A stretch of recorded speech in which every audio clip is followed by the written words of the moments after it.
Love it or hate it, it's hard to deny that Call of Duty has been one of the biggest selling titles year in and year out. And despite that fact, it's felt like complaints have just grown every year since Modern Warfare 2, mostly because the games have begun to just look more and more like the exact same title getting released back to back at a full price of $120 after map packs. Sure, the maps change, guns get some rebalances, and some abilities might get added or removed, and you even get a shiny new 6-hour campaign about shooting bad guys. But at its heart, several past games have been basically the same thing whose only big difference has been what third game type you get based on what company made it. Now if you guys saw my first impressions video of Advanced Warfare, you'll know that I was actually pretty optimistic about this one because yes, there are actually a lot of changes front-loaded. Most importantly, the game finally got a really good visual upgrade, and there's some new mobility options and special moves added to the core gameplay that mixes things up. And I want to emphasize that these changes, while minute, are also really awesome and is by far the most work I think I've seen put into a new Call of Duty game in years. But at the same time, the experience is still going to boil down to just that: Call of Duty. So breaking the whole experience down to its parts, the game basically consists of three main forms of gameplay. There's the single-player campaign, online cooperative, and of course the all-time main attraction, competitive multiplayer. The single player is basically what anyone who's played a Call of Duty game would expect. Short, railroady, and basically a glorified 6-hour tutorial to build up your self-esteem before going online.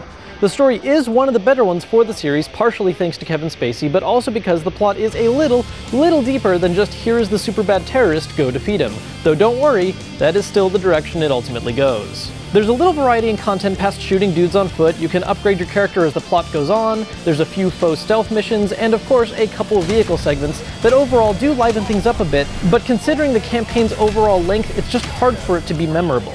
It's fairly enjoyable while it lasts, but if you're the kind of person that buys a game just for the single-player experience, then it alone is definitely not worth justifying a full purchase. The co-op mode this time around is Exo Survival, which is in line with the Modern Warfare series, having a team of players work together to hold off hordes of regular enemies, all while occasionally getting different side objectives. The one thing that does draw this mode slightly apart though is its own use of the exosuit, which is an upgradable part of your character alongside buying new guns and restocking ammo. You can wear different frame types that affect your mobility and armor, as well as equip a special functionality like the deployable shield. Now while this mode is currently limited to just fighting regular soldiers, there is one particular level that does feature a special bonus round involving zombies, and it has been announced that there will be future DLC adding a full zombies-only co-op mode. So those of you that are fans of the Treyarch Call of Duties, for that mode in particular, that's some DLC you want to keep your eyes open for. Now last but not least, we have of course the main reason why most of you are even considering buying this game in the first place, the competitive multiplayer mode. There's a lot of familiar here with a hint of newness, mostly in the way the mode emphasizes the game's new mobility options. You can customize your avatar's appearance by choosing a face belonging to many of the campaign's characters, outfit yourself with a couple different clothing and exosuit design choices, and then of course create custom classes from an expanding list of options as you level up from shooting people and doing well in matches. Class creation is based on the Black Ops model of Pick 13. Basically, instead of the game just giving you a few slots to pick options for, you're given more slots than are normally necessary and can emphasize what areas you'd prefer. Want to use 2 exosuit abilities at the expense of a grenade? Cool. Want to have one tricked out primary weapon with a weak sidearm and fewer passive perks? That works too. While it isn't that fundamentally different from what you've been able to do in past games, it does allow for a greater degree of specialization, which is a distinction I can appreciate.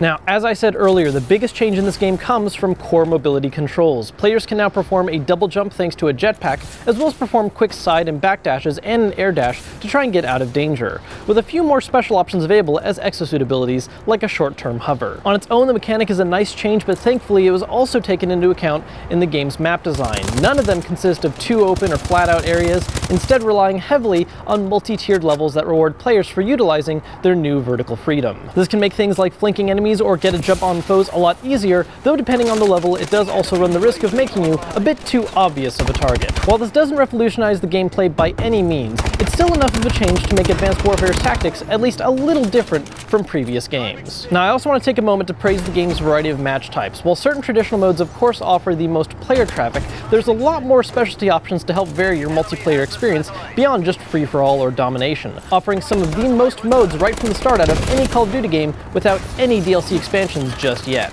The thing about Advanced Warfare is this: it's still pretty much Call of Duty. Yes, there are some changes that, as I said, were mostly for good, but the core experience still basically boils down to what many players are familiar with. If you're a super hardcore player, then there might be some specific rebalances or changes that you'll love or hate, but for most, the experience is going to feel very, very much the same.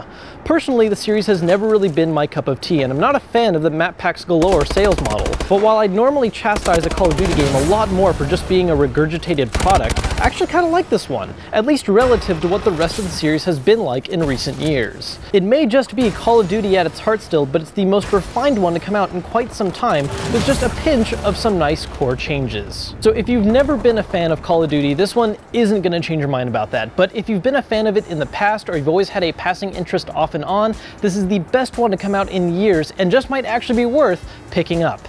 Well, that was my review of Call of Duty Advanced Warfare. If you guys enjoyed the video, please make sure to let me know with that thumbs up button, as well as subscribe so you don't miss out on any future videos. I do have a link posted down below to grab the game if you're interested, as well as a way to follow me on Twitter. I'll be seeing you guys soon with more content, but until then, I'm Kevin Kenson, and I'll see you later.